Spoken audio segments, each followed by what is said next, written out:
Daily Words of God. The Blessings of God. Genesis, chapter 17, verses 4 through 6.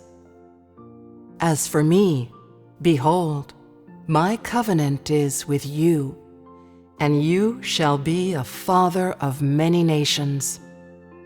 Neither shall your name any more be called Abram, but your name shall be Abraham. For a father of many nations have I made you, and I will make you exceeding fruitful, and I will make nations of you, and kings shall come out of you. Genesis, chapter 18, verses 18 through 19. Seeing that Abraham shall surely become a great and mighty nation, and all the nations of the earth shall be blessed in him, for I know him, that he will command his children and his household after him, and they shall keep the way of Jehovah, to do justice and judgment, that Jehovah may bring on Abraham that which he has spoken of him. Genesis, chapter 22, verses 16 through 18. By myself have I sworn, said Jehovah, for because you have done this thing, and have not withheld your son, your only son, that in blessing I will bless you, and in multiplying I will multiply your seed as the stars of the heaven, and as the sand which is on the seashore. And your seed shall possess the gate of his enemies, and in your seed shall all the nations of the earth be blessed, because you have obeyed my voice. Job, chapter 42, verse 12. So Jehovah blessed the latter end of Job more than his beginning, for he had 14,000 sheep, and 6,000 camels, and 1,000 yoke of oxen, and 1,000 she-asses. The unique manner and characteristics of the Creator's utterances are a symbol of the unique identity and authority of the Creator. Many wish to seek and gain the blessings of God, but not everyone can gain these blessings, for God has his own principles and blesses man in his own way. The promises that God makes to man and the amount of grace that he bestows upon man are allocated based on the thoughts and actions of man. And so, what is shown by the blessings of God? What do they tell us? At this point, let us put aside discussion of what kinds of people God blesses, or the principles of God's blessing of man. Instead, let us look at God's blessing of man with the objective of knowing the authority of God, from the perspective of knowing the authority of God. The 4 passages of Scripture above are all records about God's blessing of man. They provide a detailed description of the recipients of God's blessings, such as Abraham and Job, as well as of the reasons why God bestowed his blessings, and of what was contained within these blessings. The tone and manner of God's utterances, and the perspective and position from which he spoke, allow us to appreciate that the one who bestows blessings and the recipient of such blessings are of a distinctly different identity, status, and substance. The tone and manner of these utterances and the position from which they were spoken are unique to God, who possesses the identity of the Creator. He has authority and might, as well as honor of the Creator, and majesty that brooks no doubt from any man. First, let us look at Genesis chapter 17, verses 4 through 6.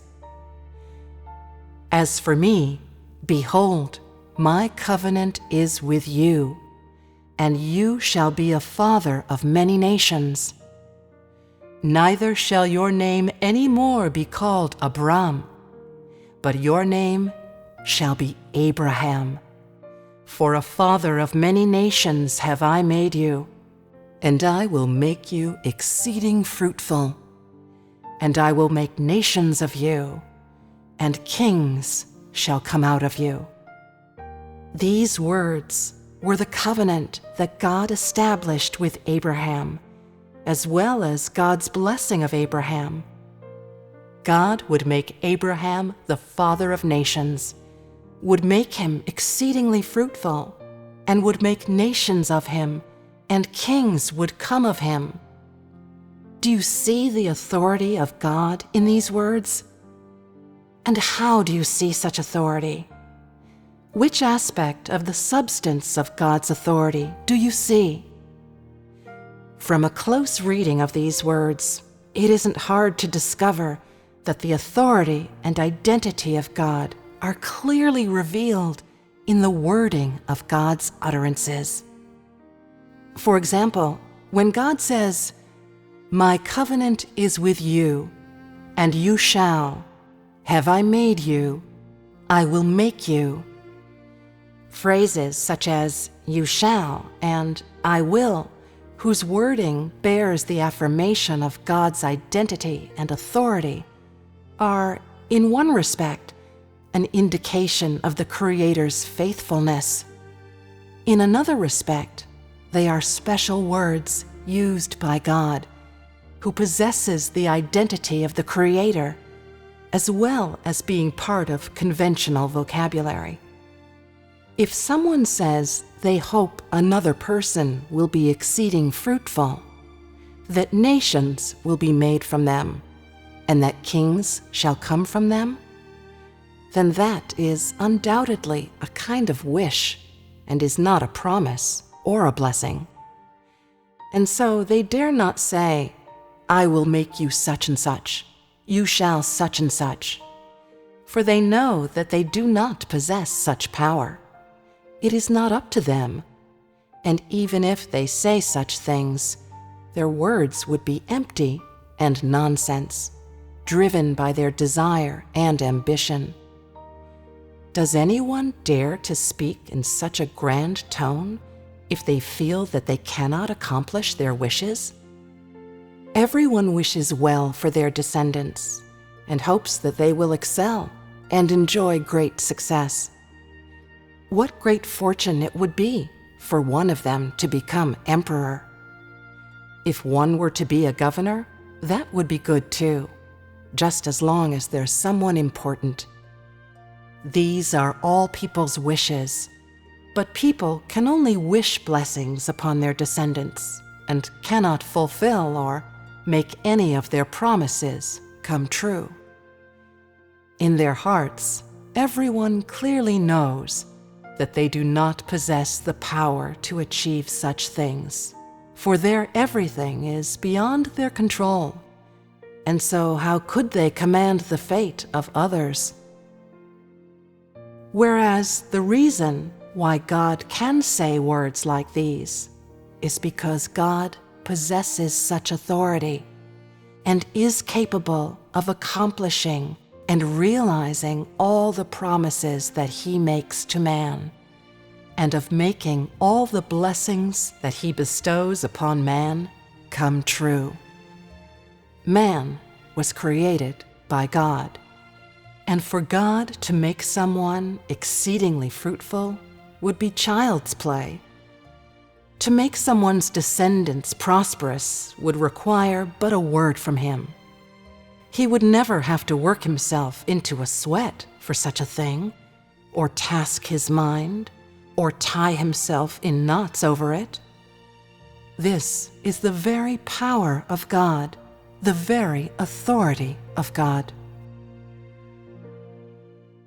after reading, "Abraham shall surely become a great and mighty nation, and all the nations of the earth shall be blessed in him," in Genesis chapter 18, verse 18, can you feel the authority of God?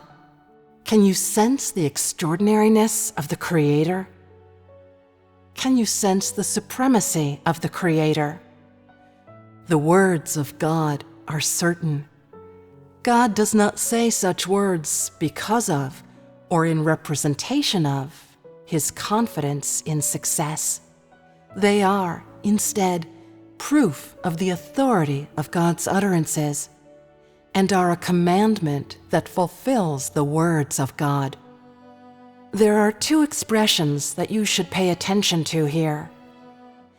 When God says, "Abraham shall surely become a great and mighty nation, and all the nations of the earth shall be blessed in him," is there any element of ambiguity in these words? Is there any element of concern? Is there any element of fear?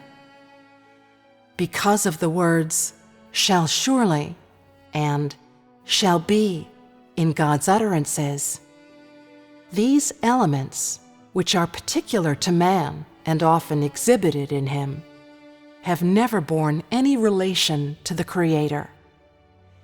No one would dare to use such words when wishing others well.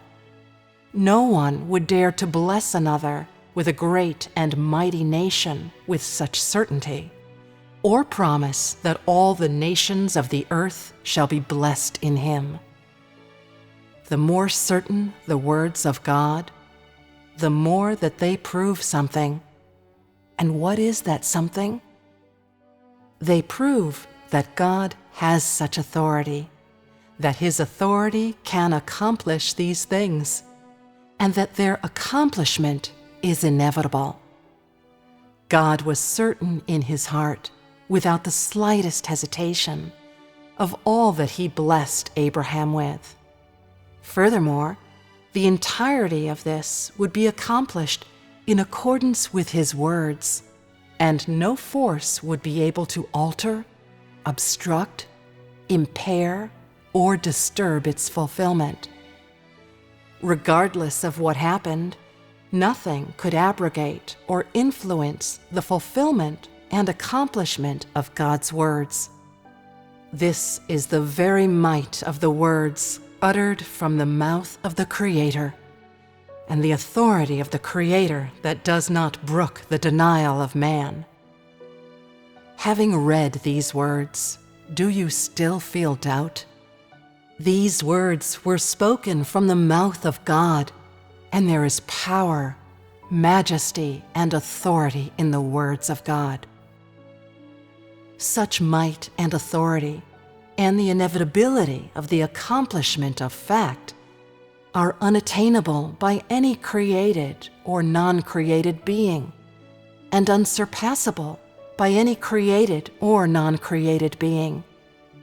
Only the Creator can converse with mankind with such a tone and intonation, and facts have proven that his promises are not empty words or idle boasts, but are the expression of the unique authority that is unsurpassable by any person, thing, or object.